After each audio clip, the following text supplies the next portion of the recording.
Peuple togolais, je vous salue. Je salue les combattants de la liberté. Je salue tous les activistes politiques de notre lutte. Je salue le docteur Agbormé Kodjo, le président démocratiquement élu du Togo. Je salue le peuple togolais. Je salue tous les mouvements des droits de l'homme et tous les mouvements politiques au Togo. Je salue la dynamique Kodjo. Je salue la société civile. Ceux qui sont connectés, veuillez inviter nos compatriotes.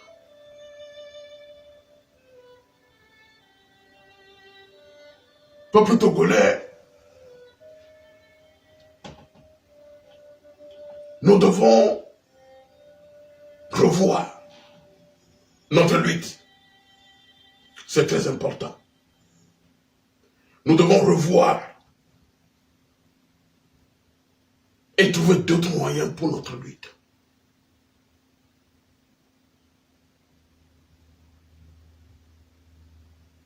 Nous avons marché, le peuple togolais a marché durant des mois sous un soleil chaud et parfois sous la pluie,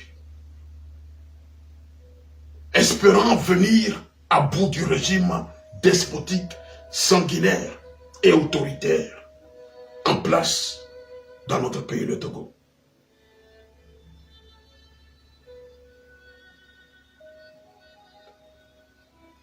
Et pourquoi, depuis 1990 jusqu'alors, malgré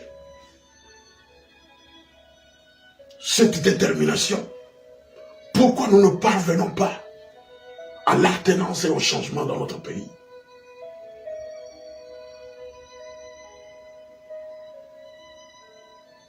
Est-ce parce que les leaders de l'opposition ne font que se déchirer?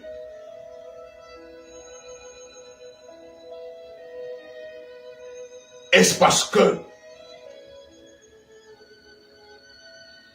nous refusons aujourd'hui de manifester parce que nous sommes fatigués?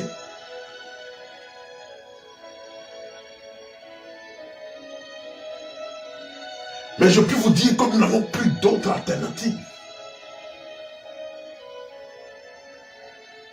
Nous n'avons plus d'autres alternatives. La seule alternative que nous avons, c'est de se mobiliser et avec une détermination pour mener ce combat. Mais il y a une chose très importante que nous devons aussi comprendre au Togo dans cette lutte. Et c'est cela que je voudrais vous dire ce matin.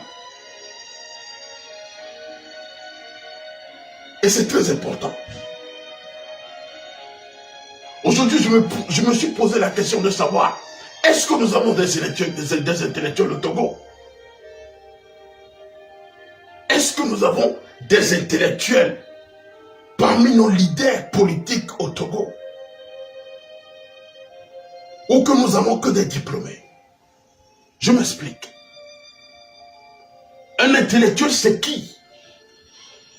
Un intellectuel, c'est une personne qui a un goût affirmé pour les choses de l'esprit. Les choses de l'esprit qui a trait à l'intelligence. Quelqu'un qui utilise son cerveau de façon créatrice. C'est cela qu'on appelle un intellectuel.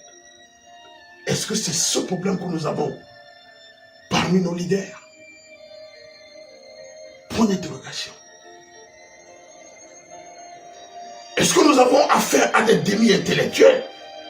Lorsqu'on parle de demi-intellectuels, on parle des personnes qui se prétendent être des intellectuels, mais qui ne l'ont pas. Est-ce que c'est cela notre problème? Est-ce que nous avons que des diplômés? Des diplômés. Quand est-ce qu'on parle d'un diplômé? On dit quelqu'un est diplômé lorsqu'il obtient un ou plusieurs diplômes attestant la réussite à un examen. C'est cela un diplômé. Voilà la différence entre un intellectuel et un diplômé. Quelqu'un peut être diplômé et ne peut pas être un intellectuel. C'est cela le problème que nous avons au Togo. Un intellectuel agit d'une manière patriotique en politique, d'une manière déterminante en politique. Un intellectuel en politique, c'est celui-là qui veut l'intérêt du peuple. C'est celui-là qui veut un changement au Togo. C'est celui-là qui ne veut pas voir son peuple souffrir.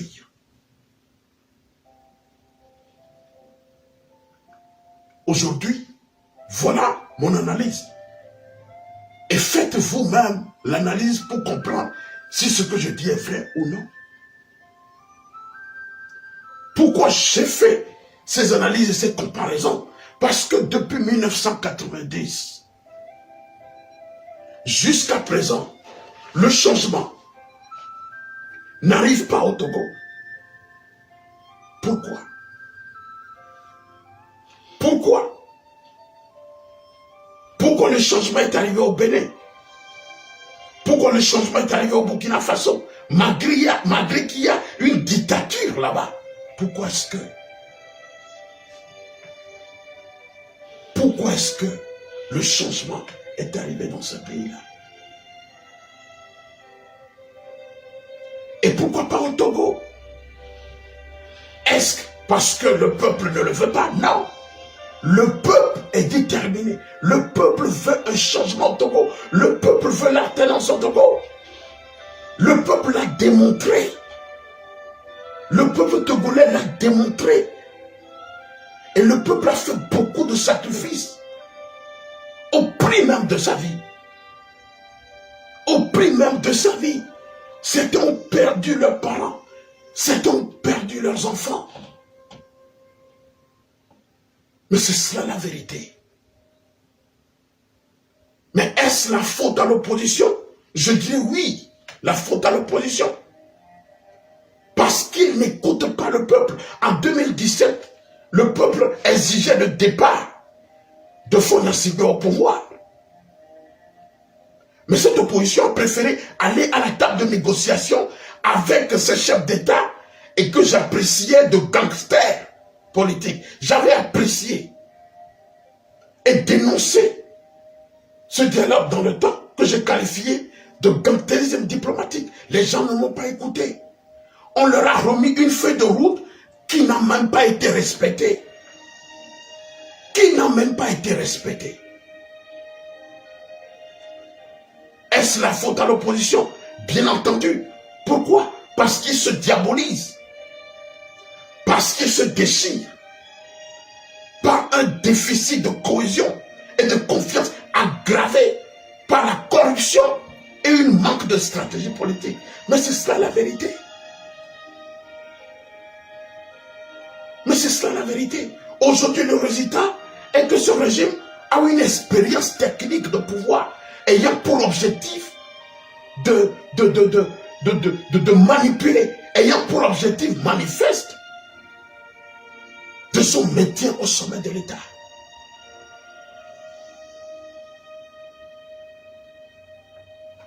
De son maintien au sommet de l'État, bien qu'exerçant l'une et l'autre des pressions constantes, y compris la pression populaire du peuple, y compris la pression internationale. Ces pressions ne parviennent même pas à infléchir d'une manière définitive ce régime. Et pourquoi? Pourquoi ces embargos qui ont été faits sur le régime Eyadema dans le temps? Est-ce que ces embargos ont eu gain de cause au Togo? Non. Non. Non. Si j'entends hier sur Média Afrique TV, un docteur qui dit que oui, Faure n'a pas reçu de lettre de félicitations venant de Macron, je me dis, mais on est où là? Donc c'est un trophée aujourd'hui pour nous, pour dire, ok, parce que Faure n'a pas reçu une lettre de félicitations provenant de Macron, ça veut dire que, ok, que ce régime n'est pas reconnu. Mais c'est de la fourberie. Ce régime est bien reconnu. Bien que nous rejetons ce régime a une autorité internationale. Il y a toujours des ambassadeurs plénipotentiaires accrédités au Togo. Il y a toujours des ambassadeurs là-bas. Ce régime, bien qu'on le rejette, a des supports. Il a des supports. Ce régime a des supports de la France depuis 1967.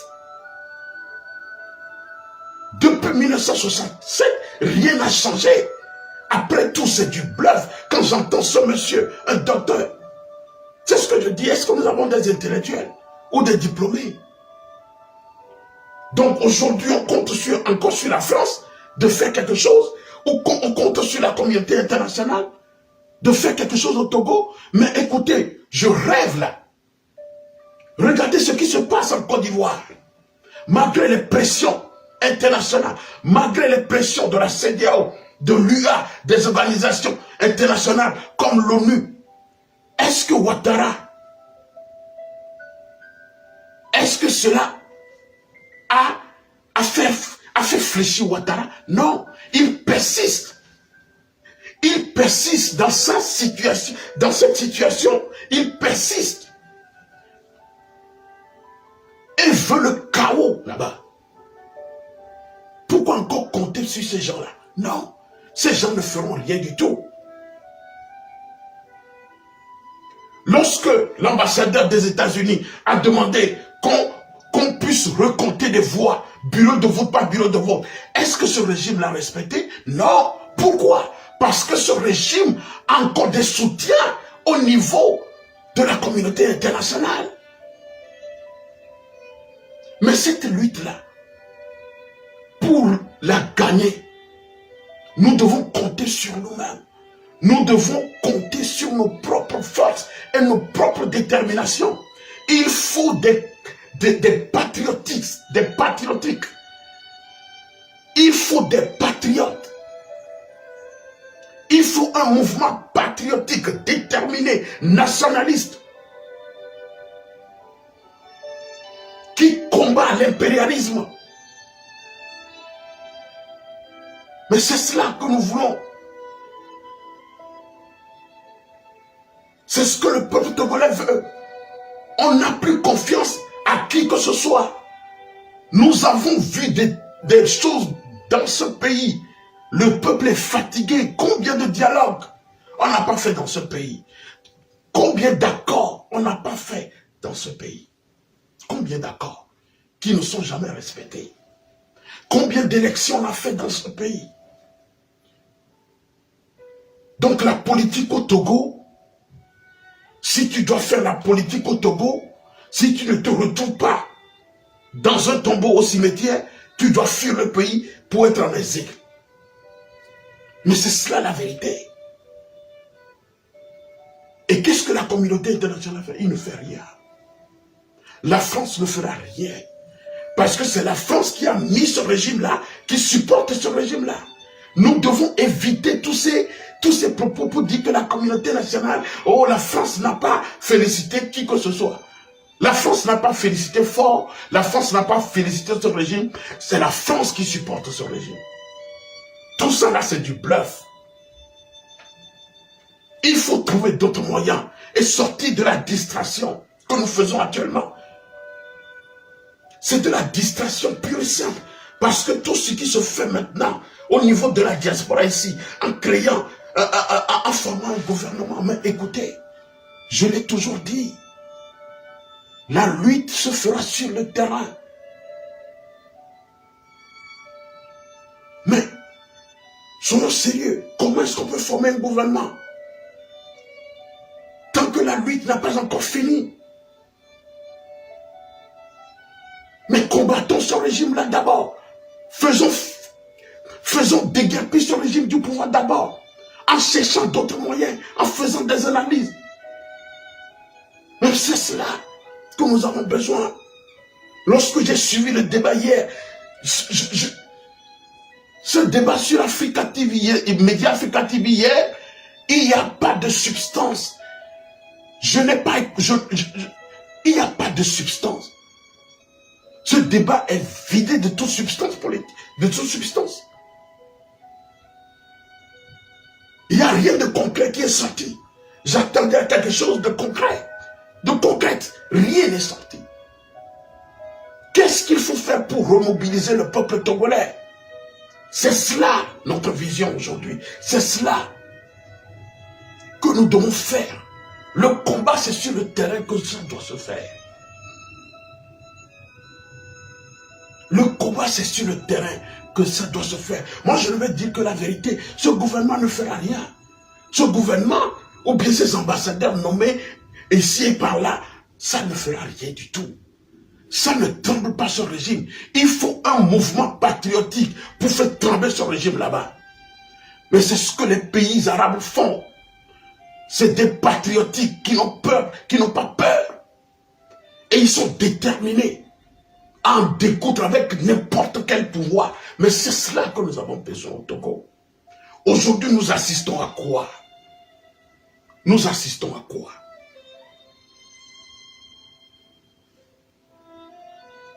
Ce régime ne fléchit pas. Ce régime continue dans sa pagaille habituelle. Et aujourd'hui même c'est pire. Il nous démontre aujourd'hui que nous ne sommes pas dans une république, mais que nous sommes dans une monarchie. Que nous sommes dans une monarchie. Écoutez vous-même. Observez vous-même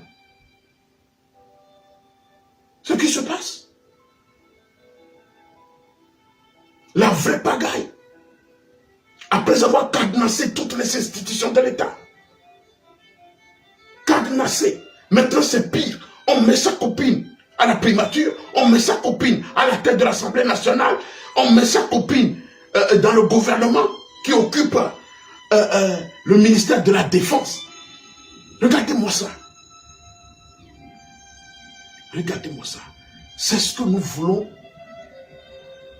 en finir au Togo. C'est ce que nous voudrons faire taire au Togo. Cette pagaille notoire que nous voyons, c'est cela. Réfléchissons pour voir comment on doit faire pour faire déguerpir ce régime. Mais c'est cela. Combien d'accords n'ont pas signé dans ce pays? Plus de 29 accords qui ne sont jamais respectés. Qui ne sont jamais respectés. Combien d'élections on n'a pas fait dans ce pays? Les élections n'apporteront plus. Nous devons le savoir que les élections là, depuis février 2020 là, vous devez comprendre que c'est terminé. Parce que l'opposition refuse de s'unir pour faire dégager un leader unique. Il faut oublier cela. Le problème d'élection là, il faut l'oublier. C'est terminé. Les élections ne feront pas. On n'amèneront rien au Togo. C'est cela. Lorsque j'entends encore ce docteur parler de pouvoir ésotérique, comme quoi jusqu'en fin décembre, il y aura une manifestation d'esprit ésotérique. Est-ce que nous avons besoin de tout ça? C'est de l'utopie. Ceux qui promettent. Non, ça dit que lorsque nous continuons toujours pas à donner des espoirs au peuple togolais et que ces espoirs ne se réalisent pas, nous plongeons encore notre lutte. Nous creusons encore un trou dans cette lutte. Parce que le peuple entend et observe. Il entend entend ce qu'on lui dit et il observe. Et si ces espoirs n'arrivent pas à se réaliser, mais ils nous prennent pour des comédiens. Ils nous prennent pour des comédiens. Tout ce qui se passe actuellement, c'est de la comédie, une distraction. Une distraction. Nous ne devons plus compter sur qui que ce soit pour amener l'alternance dans notre pays. Nous devons compter sur nos propres forces. Tous ces gens-là nommés un peu partout, qu'est-ce qu'ils feront? Ils ne feront rien parce qu'ils n'ont aucune carrure internationale pour impressionner qui que ce soit. Sont sérieux et cela n'a aucune base juridique. Nous devons nous dire la vérité, mais c'est ce que moi je fais. Ces choses n'ont aucune base juridique et personne ne va nous écouter, mais c'est ça la vérité. Nous ne devons pas agir comme des comédiens, des marionnettes. Faisons la politique d'une manière positive. Nous devons créer des mouvements transnationaux pour mener ce combat au Togo. Tout ce que nous, activistes politiques, nous pouvons faire, c'est ce que nous faisons ici. Dénoncer ce régime, faire du lobby. Mais c'est cela que nous n'avons plus d'autre chose à faire. De réveiller la conscience, c'est cela. Mais le problème même se trouve sur le terrain. C'est ce que je proposais la fois dernière. Trouvons les voies et moyens pour pouvoir créer un mouvement patriotique déterminé à faire partir ce régime. Mais c'est cela. Parce que depuis la lutte politique au Togo de 1990, 1992, 90, 98, en passant par 2005 jusqu'à présent, qu'est-ce qui s'est passé? Après la conférence nationale souveraine, qu'est-ce qui s'est passé? La transition politique a échoué. Combien d'accords on n'a pas signé? Combien d'accords on n'a pas signé?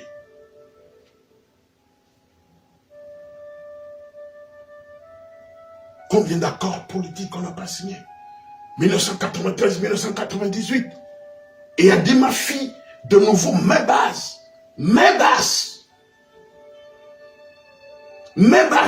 sur les institutions politiques. Il a changé la constitution. Je peux vous dire que si nous laissons Faure Gnassingbé continuer ce mandat, il ira jusqu'en 2030, parce que nous voyons aujourd'hui une monarchie bien organisée à la tête de l'État. Si nous ne faisons rien, il ira jusqu'à 2030. Et qu'est-ce qu'ils vont faire encore? Ils vont encore modifier la Constitution. Ils vont encore modifier la Constitution pour se maintenir au pouvoir. Mais c'est cela la vérité. Mais c'est cela la vérité. Malgré les embargos que la communauté internationale a déployés sur le régime immédiatement, ces embargos n'ont rien fait. Les pressions là dont on parle ne feront pas fléchir ce régime. Parce qu'il y a encore des supporters dans la communauté internationale. Mais c'est cela, la vérité. C'est la France qui maintient ce régime au pouvoir au Togo. C'est la France. Mais me dire maintenant, en ébranlant quelque chose de trophée pour dire que, ok, c'est parce que Macron n'a pas félicité Faure Gnassingbé que, ok, que ce régime n'a pas de légitimité. Non. Non. Bien que nous avons rejeté ce régime, bien que le peuple a rejeté ce régime, ils ont la légitimité aujourd'hui. C'est pourquoi je dis que ces choses-là que nous faisons aujourd'hui, dans la diaspora en créant des trucs de gouvernement avec des ambassadeurs, c'est de l'utopie, de la pure rêvasserie politique. Depuis février jusqu'à présent, on tend vers un an. Mais ce régime ne fléchit pas. C'est un régime qui n'a pas de pitié, qui emprisonne tout le monde, qui emprisonne les pasteurs, qui emprisonne les politiques, qui emprisonne qui il veut.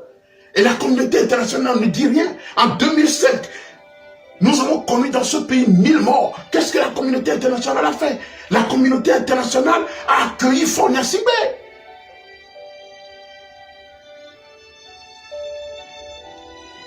Mais c'est cela la vérité. Au lieu de former un gouvernement avec des ministres qui n'ont pas de portefeuille, qui s'assoient dans leur maison, sur le téléphone, mais est-ce que vous pensez que ces gens-là ont le temps? Des gens qui ne sont même pas payés, ils ont le temps, ils doivent aller au travail et nourrir leur famille à la maison. Mais c'est ce que j'appelle de la pure rêvasserie. Ces gens-là, ils feront quoi? Ils feront rien. Ils ne sont pas reconnus par qui que ce soit.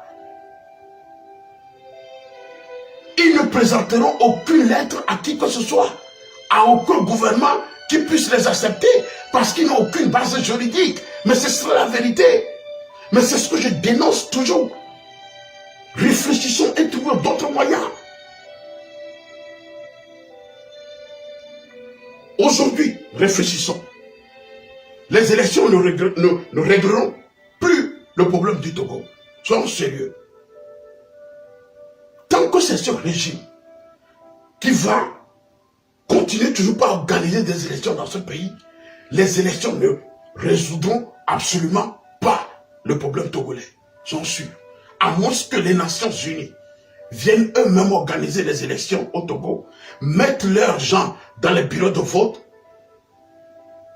mettre leurs gens auprès des urnes, alors là, les élections seront transparentes et crédibles. À part ça là, cessez de rêvasser.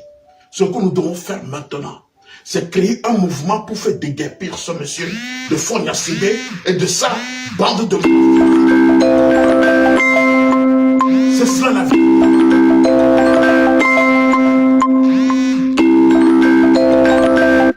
C'est cela la vérité aujourd'hui. C'est cela la vérité. Nous devons créer un mouvement patriotique, déterminé, à faire déguerpir ce régime. Ou si vous voulez, négocier le pouvoir et faire une transition pacifique avec des compromis. Avec des compromis. Qui comporterait, je pense bien, par exemple, qui comporterait une amnistie générale pour des gens qui ont commis des exactions dans ce pays. Nous n'avons plus d'autre alternative. Nous devons sortir de la pagaille et avoir des stratégies. C'est la seule stratégie que nous avons aujourd'hui. Créer un mouvement solide au Togo. Un mouvement, c'est sur le terrain que doit se faire la lutte. Bien entendu, nous sommes limités ici. Ce que nous pouvons faire, c'est de dénoncer ce régime d'une manière à l'international. Réveiller la conscience du peuple. À les réveiller, à les remobiliser. C'est tout ce qu'on peut faire à l'extérieur en tant qu'activiste. Mais la lutte, c'est sur le terrain que ça doit se faire. On ne peut plus continuer de cette manière. Faire la politique au Togo, si tu ne finis pas dans un tombeau au cimetière, tu dois être en asile. Ça doit s'arrêter, ce genre de choses-là, au Togo. Ça doit s'arrêter. Mais c'est cela la vérité. Réfléchissons pour créer un mouvement. Pour remobiliser le peuple togolais. Nous n'avons plus le temps. Depuis février jusqu'à présent, nous tendions vers un an.